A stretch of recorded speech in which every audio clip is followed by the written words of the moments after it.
नमस्कार दोस्तों, आज हम लोग बात करते हैं भगवत गीता के दूसरे अध्याय के बारे में, जिसका नाम है गीता का सार।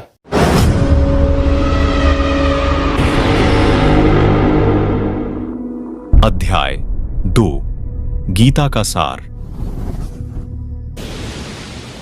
तो इस अध्याय में जब अर्जुन अपने सगे संबंधियों को देखकर उसका मन जब विचलित हो जाता है, तब उसको देखकर कृष्ण पूछते हैं कि तुम्हें क्या हुआ है। तब अर्जुन उनको बताते हैं कि मेरे सामने मेरे पूजनीय गुरु द्रोण है, मेरे भीष्म पितामह है, उनके सामने मैं कैसे युद्ध कर पाऊंगा और धृतराष्ट्र के पुत्रों को मारकर भी हम कैसे सुखी से रह पाएंगे, ऐसी व्यथा अब कृष्ण से कहते हैं। तब कृष्ण उन्हें समझाने की कोशिश करते हैं कि तुम बेकार में शोक कर रहे हो, हम लोग पहले भी थे, आज भी है और आगे भी रहने वाले हैं। हमारा शरीर मर सकता है, लेकिन हमारे भीतर जो हमारे पूरे शरीर में व्याप्त जो आत्मा है वो कभी नहीं मर सकती। वो अजन्मा है और उसको नहीं कोई अग्नि जला सकती है, उससे कोई शस्त्र काट नहीं सकता और कोई पवन उसे सुखा नहीं सकता। ऐसा वो आत्मा के बारे में उसको ज्ञान देते हैं। तो ये था एक थोड़ा सार है, जो 37 श्लोक तक का एक सार है अध्याय 2 में।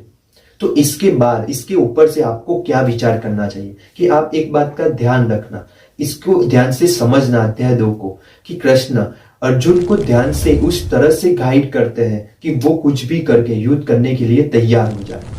तो इस बात को आप ध्यान से समझने की कोशिश करना। अब बात करते हैं कि जब आपके जीवन में ऐसी परिस्थिति आती है, जब आपको कुछ नया नहीं सूझता, आपका मन भी सेम जैसे अर्जुन का था वैसे ही आपका मन भी विचलित हो जाता है, आपको कोई नए विचार नहीं आते, तब आपके आसपास कुछ तो लोग ऐसे आएंगे जो आपको सलाह देते हैं कि आपको ऐसा करना है, आपको ऐसा करना है। तो उन सब लोगों की सलाह को अवश्य सुने, क्योंकि आपको पता नहीं है कि उनमें से कृष्ण की सलाह जैसा कौन है। तो उन सब की सलाह को अवश्य सुने और उन सब की सलाह पर विचार करिए, खुद विचार करो, और आपको लगता है कि नहीं ये बात सही है, तभी आप उसमें आगे बढ़ो। क्योंकि ऐसे परिस्थिति में आप जब भी एक ना एक विचार पर बार बार विचार करते रहते हो, तभी आपको स्ट्रेस और डिप्रेशन का अनुभव होता है। तो ऐसे माहौल में आपको नए विचार पर विचार करना अवश्य जरूरी है, नहीं तो आपको बाद में मृत्यु के विचार आएंगे।